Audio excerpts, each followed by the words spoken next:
Hello guys, आज आप लोगों को स्वागत है हमारे चैनल में स्टडी वीडियो में। तो आज हम लोग क्लासिकल केमिस्ट्री का पहला चैप्टर दी सॉलिड स्टेट को करने जा रहे हैं।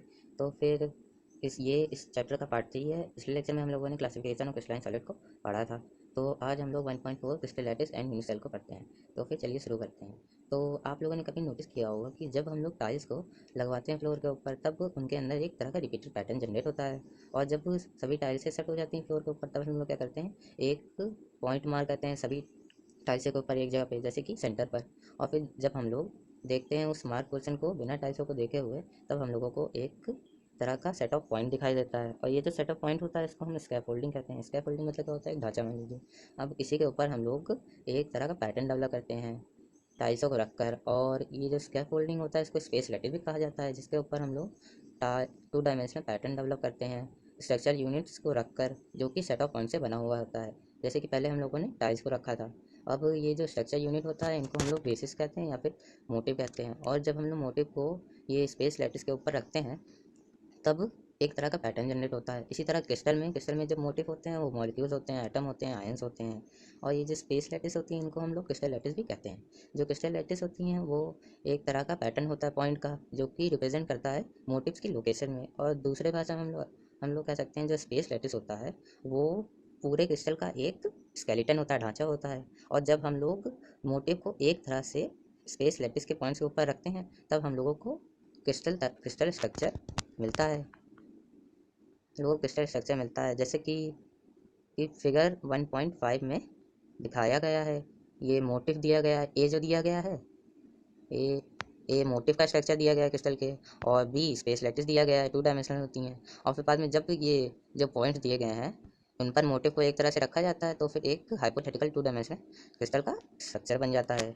इसी तरह आगे क्या दिया गया है, इसी तरह आगे दिया गया है, ये जो लैटिस पॉइंट्स होते हैं, ये जो छोटे छोटे पॉइंट दिए गए हैं, ये डिफरेंट तरह के लैटिसेस को बनाते हैं। जैसा कि फिगर 1.6 में दिया गया है। दो तरह के अरेंजमेंट दिए गए हैं लैटिसेस के, जैसे कि लैटिस ए और लैटिस बी। इसमें देखिए, लैटिस ए में क्या है, एक तरह के सब स्ट्रेट लाइन में पॉइंट लगे हुए हैं। और लैटिस बी में थोड़े चित्र मतलब ठीक पैनल में नहीं लगे हुए हैं। और इसी तरह हम लोग आगे पढ़ते हैं क्रिस्टलाइन सॉलिड के बारे में। तो जो क्रिस्टलाइन सॉलिड होते हैं, उनके अंदर क्या होता है, स्पेस लैटिस जो होते हैं, वो 3 डायमेंशनल एरिया में पॉइंटेड होते हैं। और ये जो इनका क्रिस्टल का स्ट्रक्चर कैसे बनता है, जो स्ट्रक्चरल मोटिव होते हैं, उनको लैटिस पॉइंट के साथ जोड़कर बनाते हैं, तो फिर क्रिस्टलाइन स्ट्रक्चर बन जाता है।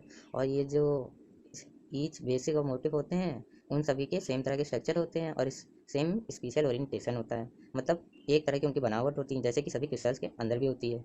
और ये जो मोटिव होते हैं सारे, उनका प्राकृतिक नेचर पूरे क्रिस्टल में एक तरह होता है, बस सरफेस को छोड़कर।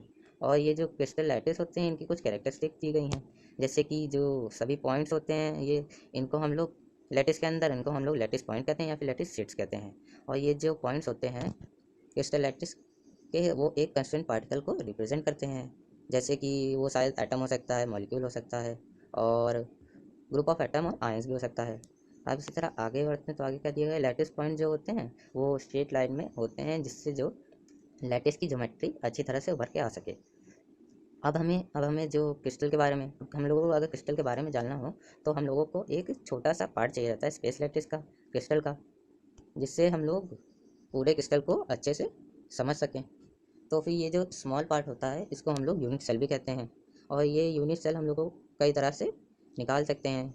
तो ऐसे नॉर्मली आमतौर पर हम लोग ये सेल को चूज़ करते हैं, जो कि परपेंडिकुलर होता है साइड में, और सबसे छोटी लेंथ होती है जिसकी, उसको हम लोग चूज़ करते हैं। और फिर उससे हम लोग पूरे क्रिस्टल को कंस्ट्रक्ट करते हैं, ट्रांसलेटिव डिस्प्लेसमेंट करते हुए उस यूनिट सेल का। जैसे कि फिगर 1.7 में ये जो एरो दिए गए हैं यूनिट सेल के, इसी यूनिट सेल को ऐसे रखते रखते मूवमेंट करके पूरे क्रिस्टल के स्ट्रक्चर को फॉर्म कर सकते हैं। ये जो है, ये 2 डायमेंशनल स्ट्रक्चर है लैटिसेस का, और इससे पूरे क्रिस्टल को डेवलप करा जाता है।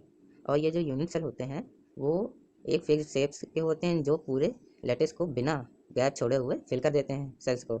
अब इसी तरह इसको समझाने के लिए एक 2 डायमेंशनल पैरेललोग्राम बनाया गया, जिसकी साइडें ए हैं और बी हैं, और इनके साइडों के बीच में जो एंगल है, वो आर है। अब उसके बाद दिया गया है कि जितने भी पॉसिबल यूनिट्स सेल बनने हैं 2 डायमेंशन के, वो फिगर 1.8 में दिए गए हैं। जैसे कि आप लोग देख सकते हैं कि एक पैरेललोग्राम दिया गया है, जिसकी ए साइडें हैं और 60 डिग्री एंगल है। दूसरा पैरेललोग्राम दिया गया है, जिसकी 90 डिग्री एंगल है साइड्स के बीच में, और साइड एक की ए हैं, दूसरी की बी हैं। अब इसी तरह और भी दिया गया है, जिसमें साइडें सारी बराबर हैं। फिर तीसरा दिया गया है जिसमें एंगल जो है वो ज़्यादा टिल्ट है। फिर बाद में एक जनरल दिया गया है ए बी और गामा बना के इतने पॉसिबल बनना है पैरेललोग्राम। और फिर बाद में हम लोग आगे जाते हैं तो आगे क्या दिया गया है, थ्री डायमेंशनल क्रिस्टल लैटिस और यूनिट सेल को दिखाया गया है ये फिगर 1.9 में। तो ये जो यूनिट सेल है इसी से पूरे क्रिस्टल को भी बनाया जा सकता है। अब ये जो क्रिस्टल होते हैं थ्री डायमेंशन के यूनिट सेल के, इसके कुछ कैरेक्टरिस्टिक हैं, जैसे कि जो ये यूनिट होते हैं ये डायमेंशनल अलाउंग होते हैं, इनकी थ्री साइडें होती हैं जैसे कि ए बी और सी। ये शायद परपेंडिकुलर आपस में हो भी सकती हैं और नहीं भी हो सकती हैं। और इनके जो साइडें होती हैं इनके बीच में जो एंगल होते हैं अल्फ़ा बीटा गामा। अल्फ़ा जो एंगल होता है वो बी और सी साइड के बीच का होता है, बीटा ए और सी साइड्स के बीच का होता है, और गामा गामा ए और बी साइड्स के बीच का एंगल होता है। और ये जो यूनिट सेल होते हैं इनको हम लोग कैरेक्टराइज कर सकते हैं 6 पैरामीटर में, जैसे A B alpha beta gamma. और ये जो पैरामीटर्स होते हैं बहुत टिपिकल तरह से मतलब पूरे पैरामीटर शो करे गए हैं ये फिगर 1.10 में। ये देखिए बॉक्स के अंदर दिए गए हैं, साइडें दी गई हैं ए बी सी डी और इनके बीच के एंगल्स को शो किया गया है। अब उसके बाद हम लोग आगे बढ़ते हैं यूनिट सेल के बारे में। तो जो यूनिट सेल होते हैं वो पूरी तरह दो कैटेगरीज में डिवाइड होते हैं। एक पहली कैटेगरी होती है प्रिमिटिव एंड दूसरी सेंट्रल यूनिट सेल की। तो जो प्रिमिटिव यूनिट सेल होते हैं वो क्या होते हैं, इनके जो कंस्टेंट पार्टिकल होते हैं वो कॉर्नर्स पे ही प्रेजेंट होते हैं यूनिट सेल के, और इन्हीं को प्रिमिटिव यूनिट सेल कहा जाता है। और फिर बाद में बी सेंट्रल यूनिट सेल आते हैं। तो ये जो सेंट्रल यूनिट सेल होते हैं वो कॉर्नर में भी प्रेजेंट होते हैं साथ साथ, और एडिशनल कॉर्नर्स पे भी प्रेजेंट होते हैं। ये सेंट्रल यूनिट सेल तीन तरह के होते हैं।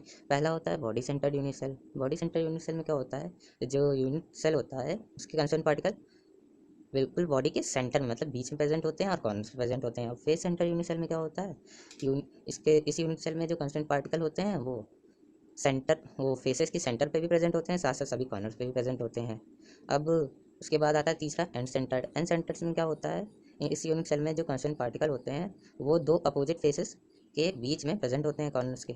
और फिर आगे बढ़ते हैं तो आगे क्या बढ़ते हैं, तो आगे क्या दिया गया है, एक बहुत बड़ी एक हम लोगों ने एक क्रिस्टल्स के बारे में बहुत पढ़ा और जाना कि इसमें क्या होता है। इससे हम लोगों को ये पता चला कि ये जो क्रिस्टल्स होते हैं ये 7 रेगुलर शेप्स के बने होते हैं, और ये जो शेप होते हैं इनको 7 क्रिस्टल सिस्टम कहते हैं। इस सिस्टम से हम लोग ये जान सकते हैं कि क्रिस्टल किस तरह से किस ग्रुप से बिलोंग करता है, और हम लोग उसके बीच के एंगल और फेसेस को देखकर ये जान सकते हैं कि उसको कितने एक्सिस की ज़रूरत है एक सही तरह के शेप के लिए क्रिस्टल के। और ये कुछ क्रिस्टल सिस्टम दिए गए हैं 7 तरह के, जैसे कि पहला दिया गया है क्यूबिक, दूसरा ट्राइगोनल, तीसरा ऑर्थोरोम्बिक, चौथा हेक्सागोनल, फिर फिफ्थ दिया गया है रोम्बोहेड्रल, फिर मोनोक्लिनिक, फिर ट्राइक्लिनिक दिए गए हैं। ये 7 क्रिस्टल सिस्टम्स हैं।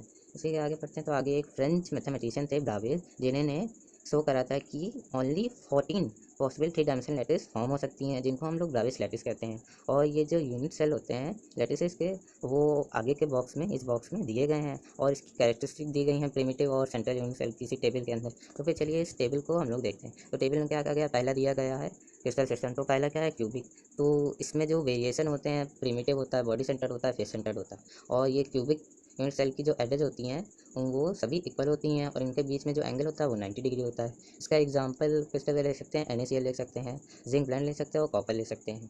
उसके बाद दूसरा आता है ट्राइगोनल। तो ट्राइगोनल क्या होता है, इसमें पॉसिबल वेरिएशन प्रिमिटिव होता है, बॉडी सेंटर्ड होता है, और इसकी जो साइडें होती हैं ए और बी साइड इक्वल होती है, सी साइड इक्वल नहीं होती है, और इन सभी के बीच में 90 डिग्री एंगल होता है। और ये इसके एग्जाम्पल क्या दिए गए हैं, वाइट टिन दिया गया है, और ऐसा O2 दिया गया है, TiO2 दिया गया है, CaSO4 दिया गया है। और फिर तीसरा आता है ऑर्थोरोम्बिक में। तो ऑर्थोरोम्बिक भी प्रिमिटिव होता है, बॉडी सेंटर्ड होता है, फेस सेंटर्ड होता है, एंड ये सभी होता है, सभी तरह का होता है। और इसकी सारी साइडें इक्वल नहीं होती हैं, मगर इनकी साइडों के इनके बीच का जो एंगल होता है वो उसमें 90 होते हैं। इसका एग्जांपल ले सकते हैं रोम्बिक सल्फर और KNO3 BaSO4, ये एग्जांपल है। और उसके बाद हेक्सागोनल आता है। हेक्सागोनल जो होता है वो सिर्फ प्रिमिटिव होता है, इसकी ए और बी साइड इक्वल होती हैं, और इनके जो अल्फ़ा बीटा एंगल होता है वो 90 डिग्री होता है, मगर गामा जो होता है वो 120 डिग्री होता है। इसका एग्जांपल क्या है, ग्रेफाइट है, ZnO है, CDS है। इसके बाद आता है फिफ्थ फिफ्थ में क्या है, रोम्बोहेड्रल और ट्राइगोनल। तो ये जो होता है ये भी प्रिमिटिव होते हैं, इनकी सारी साइडें इक्वल होती हैं, और इनके बीच में जो एंगल होता है वो अल्फ़ा बीटा के बीच में बराबर होता है, मगर गामा का नहीं बराबर होता है, वो 90 डिग्री नहीं होते। और ये इनके एग्जांपल ले सकते हैं, तो ये क्या है, CaCO3 और HGS यानी सिनेबार, ये सिनेबार मरकरी का और भी है। अभी ये फिर आगे चलते हैं, आगे 6 में क्या दिया गया है, मोनोक्लिनिक। तो मोनोक्लिनिक क्या होता है, ये प्रिमिटिव होता है और एंड सेंटर्ड होता है इसमें वेरिएशन, इसकी सारी साइडें अनइक्वल होती हैं और ये इनकी ए और बी साइड 90 डिग्री होती है, मगर बीटा जो होता है मतलब अल्फ़ा और गामा साइड इक्वल होती है, 90 डिग्री होती है, जो बीटा होता है वो 90 डिग्री नहीं होता है। इसका एग्जांपल हो सकता है मोनोक्लिनिक सल्फर और क्या हो सकता है, washing soda Na2SO4 dot 10H2O ये हो सकता है। उसी के बाद ये ट्राई क्लिनिक है, ट्राई क्लिनिक में क्या होता है, प्रिमिटिव होती है, इसकी साइडें इक्वल नहीं होती है और ना एंगल इक्वल होते हैं। इसका एग्जांपल क्या दिया गया है, K2Cr2O7 दिया गया है, H3BO3 यानी बोरिक एसिड और CaSO4.5H2O ये भी दिया गया है एग्जांपल इसी का। और ये जो टेबल था इसको आप लोग अच्छे से याद कर लीजिए क्योंकि इनके बीच में डिफरेंस पूछा जाता है, जैसे कि अभी आगे इंडेक्स क्वेश्चन पढ़ेंगे तो उनमें हेक्सागोनल और मोनोक्लिनिक के बीच में डिफरेंस पूछा जाएगा। फिर हम लोग आगे देखते हैं, तो आगे ये जो ब्रावेस लैटिसेस बताई थी 14 तरह की होती हैं, इनके डायग्राम दिए गए हैं। जैसे कि पहला यूनिट सेल था, तो ये पहले यूनिट सेल में देखते हैं कि इसमें वो प्रिमिटिव भी होता था, बॉडी सेंटर्ड होता था, फेस सेंटर्ड होता था, तो ये उसके डायग्राम्स दिए गए हैं। और फिर आगे चलते हैं तो आगे में क्या दिया गया है, ये ट्राइगोनल है, ट्राइगोनल में भी था कि ये प्रिमिटिव होते थे, बॉडी सेंटर्ड होते थे, उसके डायग्राम के बीच का जो एंगल होता था वो 90 डिग्री होता था। और फिर इसके बाद आगे क्या दिया गया है, फोर्थ दिया गया है ऑर्थोरोम्बिक लैटिस, इसकी जो साइडें होती हैं वो अनिकल होती थी मगर जो एंगल होते थे वो सारे 90 डिग्री होते थे। उसके बाद कौन सा दिया गया है, मोनो लैटिस दिया गया है, मोनोक्लिनिक लैटिस दी गई हैं, ये इनकी साइडें अनिक्वल होती थी मगर जो एंगल होते थे दो फेसेस के बीच के वो 90 डिग्री होते थे, जैसे कि आप लोग यहाँ देख सकते हैं। और फिर उसके बाद आगे कौन से आते हैं, आगे आते हैं हेक्सागोनल, तो हेक्सागोनल यूनिट में क्या था, 60 डिग्री एंगल होते थे और इनकी जो साइडें होती थी वो डिफरेंट रहती थी। इसी के बाद रोम्बिक दिया गया है, फिर रोम्बो हेडल देखते हैं, तो रोम्बो हेडल की सारी साइडें जो होती हैं वो इक्वल होती हैं मगर जो दो एंगल होते हैं वो लेस देन 90 डिग्री होते हैं, जैसे कि इसमें दिखाया गया है। और फिर बाद में ट्राई क्लिनिक लैटिस देखते हैं, इसके जो सभी साइडें अनिकल होती हैं और सभी एंगल भी अनिकल होते हैं और लेस देन 90 डिग्री होते हैं। और फिर आगे 1.5 पढ़ते हैं, number of atom in unit cell. तो फिर हम लोग ये जानते हैं कि जो क्रिस्टल लैटिस होते हैं वो large number of unit cell से बना होता है और जो एवरी मतलब सभी लैटिस पॉइंट्स होते हैं वो एक कंस्टेंट पार्टिकल जैसे कि एटम मॉलिक्यूल और आयन को ऑक्यूपाई करे हुए रखता है। तो फिर हम लोग ये जानते हैं कि कितना पार्टिकल का वो एक पर्टिकुलर यूनिट सेल से बिलोंग करता है। तो फिर इसको जानने के लिए हम लोग क्या करते हैं कि 3 तरह की क्यूबिक यूनिट सेल को लेते हैं और सिंपल करने के लिए जो कंस्टेंट पार्टिकल है उसको हम लोग एटम मान लेते हैं।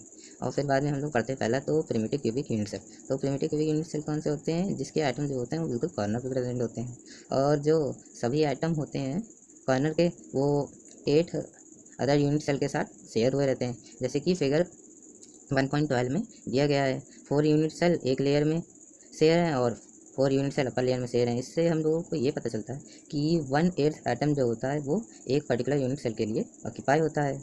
और फिर फिगर 1.13 में ये दिखाया गया है जो प्रिमिटिव क्यूबिक यूनिट सेल हैं वो 3 डिफरेंट वे से रिप्रेजेंट करे जाते हैं और ये जो स्मॉल स्पेयर्स हैं वो फिगर 1.13 में ए जो है उसमें जो छोटे छोटे स्पेयर्स हैं वो रिप्रेजेंट कर रहे हैं कॉर्नर्स को, ये सब ऑक्यूपाई करे हुए। ये असल में इतने साइज़ के नहीं होते हैं, ये जो स्ट्रक्चर है इसको हम लोग ओपन स्ट्रक्चर भी कहते हैं और इसका जो अरेंजमेंट है वो इजी होता है समझने के लिए कि किस तरह ये लोग एटम ऑक्यूपाई करते हैं स्पेस को। और फिर बाद में बी दिया गया, बी क्या दिया है, स्पेस फिलिंग दी गई है। इसमें क्या होता है, जो असल में पार्टिकल किस तरह भरे होते हैं उसको दिखाया गया है।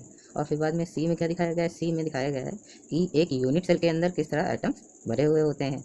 और फिर बाद में आगे दिया गया है कि इन सबसे हम लोगों को ये पता चलता है कि जो क्यूबिक यूनिट सेल है वो उसके 8 कॉर्नर्स होते हैं और उसमें जो total number of unit cell होते हैं एक यूनिट सेल के अंदर वो 8 इंटू 1/8 यानी एक एटम होता है एक यूनिट सेल के अंदर प्रेजेंट। अब इसके बाद आगे बढ़ते हैं, तो आगे क्या आता है, body centred cubic unit cell आता है। तो body centred cubic unit cell क्या होते हैं, जिसके एटम जो होते हैं वो कॉर्नर के साथ साथ बॉडी के सेंटर पे भी एक एटम प्रेजेंट होता है। फिर उसी आगे की तरह प्रिमिटिव क्यूबिक यूनिट सेल की तरह इसमें भी ओपन स्ट्रक्चर दिया गया है और फिर बी स्ट्रक्चर दिया गया है। स्पेस फिलिंग किस तरह होती है कि देखिए सभी कॉर्नर्स के ऊपर एक एक आइटम लगे हुए हैं और बीच में बॉडी के एक आइटम हुआ है। और फिर यूनिट सेल के अंदर किस तरह होता है आइटम कि कॉर्नर्स पे होते हैं 1/8 और मिड पे एक आइटम रहता है पूरी तरह। और फिर बाद में जब टोटल नंबर ऑफ आइटम होते हैं body centre cubic unit cell में वो दो होते हैं। पहला पहला वो 8 कॉर्नर की वजह से 8 इंटू 1/8 कॉर्नर एटम से एक एटम और एक सेंटर पे होते हैं, इससे total number of atom present in है body centre cubic unit cell is 2। और उसके बाद आता है फेस सेंटर यूनिट सेल। तो face centre cubic unit cell में क्या होता है कि सभी कॉर्नर के ऊपर प्रेजेंट होते हैं आइटम और साथ साथ दो साथ साथ फेसेस के ऊपर भी प्रेजेंट होते हैं, हाफ हाफ एटम, जैसे कि यही 1.5 के फिगर में दिखाया गया है कि एटम जो होते हैं वो प्रेजेंट होते हैं फेसेस के ऊपर भी। और फिर बाद में आगे क्या है, आगे फिर वही फिगर दिए गए हैं, फिगर 1.16, इसमें भी ओपन स्ट्रक्चर दिया गया है, स्पेस फिलिंग ऑफ मॉडल दिया है। तो ओपन स्ट्रक्चर में देखिए सभी कॉर्नर्स के ऊपर हैं, साथ साथ सभी फेसेस के मिड पे भी हैं। और फिर बाद में बी में स्पेस फिलिंग दी गई है, तो सभी कॉर्नर्स के ऊपर एक एक एटम है और सभी फेसेस के बीच में एक एक एटम है। और फिर तीसरा दिया गया है यूनिट सेल वाला, तो यूनिट में देखिए कि सभी कॉर्नर्स के ऊपर 1/8 एटम प्रेजेंट है और फेसेस के ऊपर एटम प्रेजेंट है, आधे आधे एटम। इससे हम लोगों को क्या पता चलता है कि जो face centred cubic unit cell है उसके अंदर total number of unit cell कितने हैं। तो पहले तो ये पहला एक एटम आते हैं कॉर्नर की वजह से, और फिर बाद में 3 एटम आते हैं 6 फेसेस की वजह से। 6 फेसेस में half half atom per unit cell present होते हैं, तो फिर टोटल 6 फेसेस होते हैं इंटू हाफ, तो फिर 3 एटम प्रेजेंट होते हैं। तो total number of atom present in face centred unit cell is 4। अब फिर आगे चलते हैं, तो आगे का दिया गया है कुछ इंडेक्स क्वेश्चन दिए गए हैं। तो इंडेक्स क्वेश्चन में क्या दिया गया है, पहला क्वेश्चन है give the significant of lattice point. तो लैटिस पॉइंट के सिग्निफिकेंट क्या होते हैं, तो जो लैटिस पॉइंट होता है वो क्या होता है, एक कांस्टेंट, एक पोजीशन होती है कांस्टेंट पार्टिकल की जो क्रिस्टल लैटिस के अंदर, जो कि एटम, मॉलिक्यूल्स और आयन हो सकती है। और ये जो होते हैं ये रिस्पॉन्सिबल होते हैं एक पर्टिकुलर अरेंजमेंट की, पर्टिकुलर शेप के लिए क्रिस्टल सॉलिड को। इसको कैसे लिख सकते हैं, the lattice point denoted the portion of a particular constituent in the crystal lattice, and it may be atom, ion or molecule, and the arrangement of lattice point in space is responsible for the shape of a particular crystalline solid। अब उसके बाद अगला question देखते हैं। तो अगला question क्या दिया गया, name the perimeter of the characteristic unit. तो इसमें वही जो पहले दिए गए थे, पहले थे 6 पेरीमीटर यूनिट सेल के, ए बी सी जो कि साइडें थी, और 3 क्या थे, एंगल्स थे, अल्फा बीटा गामा, जो कि साइडों के बीच में बनने थे। तो ये लिख सकते हैं आप। और फिर बाद में आगे डिस्टिंग्विश दिया गया है हेक्सागोनल और मोनो क्लिनिक यूनिट सेल में। तो हेक्सागोनल क्या यूनिट सेल होते हैं, वो यूनिट सेल जिनकी 2 साइडें एकल होती हैं और एक साइड अनिकल होती है, और इनका जो अल्फा बीटा एंगल होते हैं वो 90 डिग्री होते हैं और गामा 120 डिग्री होता है। और फिर मोनोक्लिनिक आता है, तो मोनोक्लिनिक यूनिट सेल में क्या होता है, सारी साइडें अनिकल होती हैं और अल्फा और गामा एंगल 90 डिग्री होते हैं, बीटा 90 डिग्री नहीं होता है। यही आप बस लिख सकते हैं, इसे एग्जांपल लिख सकते हैं, जैसे कि क्या अच्छे एग्जांपल इसकी, मोनोक्लिनिक के हेक्सागोनल के एग्जांपल से ग्रेफाइट लिख सकते हैं, ZnO लिख सकते हैं, CDS लिख सकते हैं। अब मोनोक्लिनिक लिख सकते हैं, मोनोक्लिनिक सल्फर लिख सकते हैं, वॉशिंग सोडा लिख सकते हैं। अब उसके बाद आता है second face centred and end centred unit cell. तो फेस इसमें क्या लिख सकते हैं आप कि जो यूनिट सेल प्रेजेंट होते हैं पार्टिकल, वो सभी कॉर्नर के ऊपर प्रेजेंट होते हैं, साथ साथ सभी फेसेस के ऊपर प्रेजेंट होते हैं। और एंड सेंटर्ड में क्या होता है, एंड सेंटर्ड में जो कांस्टेंट पार्टिकल होते हैं वो सभी कॉर्नर पे भी प्रेजेंट होते हैं, साथ साथ वो 2 अपोजिट फोर्सेस के ऊपर भी प्रेजेंट होते हैं। और इसका आप लोग डायग्राम बना के दिखा सकते हैं बस। और फिर बाद में क्वेश्चन 1.13 आता है। तो 1.13 में क्या कहा गया है, explain how many portion of atom locate at the first corner and the body centred cubic unit cell में और it's part of neighbour unit cell. तो फिर कॉर्नर में, तो कॉर्नर में जो एटम प्रेजेंट होते हैं वो कितने होते हैं, 1/8 होते हैं। तो उसको कैसे लिख सकते हैं, an atom at the corner is shared by 8 एडेज यूनिट सेल से, hence the portion of atom at the corner belong to 1 unit cell is 1/8। और दूसरा बॉडी सेंटर पे कितने होते हैं, तो N atom at the body centre is not share, जो बॉडी के बीच में होता है वो शेयर नहीं होता है, इसीलिए वो किसी से शेयर नहीं होता है। इसको लिख कैसे सकते हैं कि an atom at body center is not shared by any other unit cell, hence it belong to full unit cell 1। बस फिर ख़त्म होता है ये, और इसका आगे वाला पार्ट हम लोग अगले लेक्चर में कवर करेंगे। Thank you for